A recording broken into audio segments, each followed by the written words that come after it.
Let's go to Sydney now, where commuters are bracing for more delays this morning after a life-threatening power cable came down on top of carriages.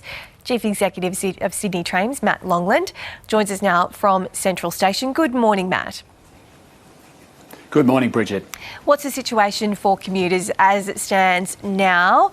We've seen the queues of people trying to get on buses. Where are things at?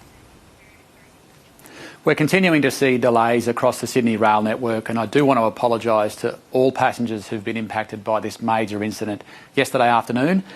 In positive news, our engineers have worked through the night last night. They've undertaken repairs to the overhead wiring. That work has been completed. We've turned the power back on this morning.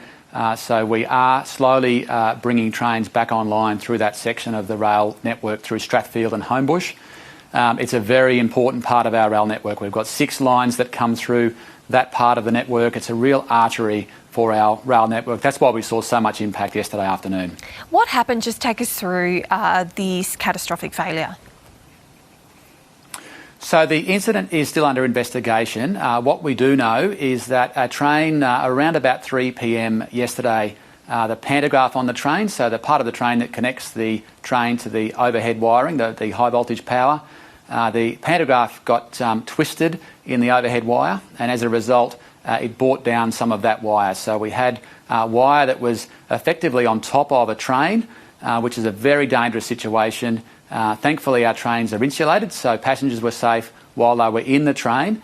It did 2 really significant things. One is it meant that we took some time to get passengers off that train when it was safe to do so, and it also meant that the power through all 6 of those lines through Strathfield and Homebush had to be isolated. So that really created a significant impact for a lot of our passengers moving from Sydney into the west, southwest, northwest, and also to the Blue Mountains yesterday. So you'll investigate what happened there. Is it just one of those just freak events, or was it human error? What do you think has happened?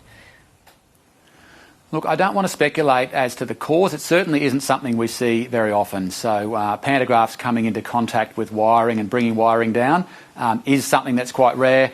It is something that, as you mentioned, is quite dangerous. So Safety will always come first. Our incident commanders on the ground obviously took control yesterday and managed the evacuation of passengers safely, including some passengers who were mobility impaired.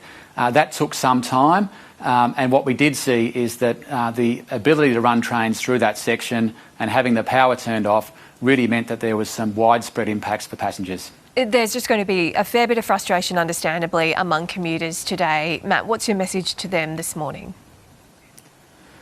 Look, we're doing everything we can. I'm at the Rail Operations Centre at the moment with the team, so we're looking to reset the rail network as best we can today.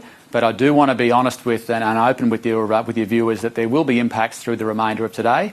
In our ability to get trains moving again on the network, quite a number of our staff that would have been on duty are actually impacted and unable to travel. So that is creating some gaps in terms of our train crew and our station staff. I do want to thank our teams that have been working through the night in the wet weather to get these repairs completed. That's really good news. The repairs are completed, the power's on, and we'll be doing everything we can to minimise impacts. But remind people that are looking to travel around Sydney on public transport, have a look at your options. You may be able to use the metro, light rail, or the bus network to complete your trip. If you do need to use the rail network, plan ahead and allow extra time, because these delays will continue throughout the day today.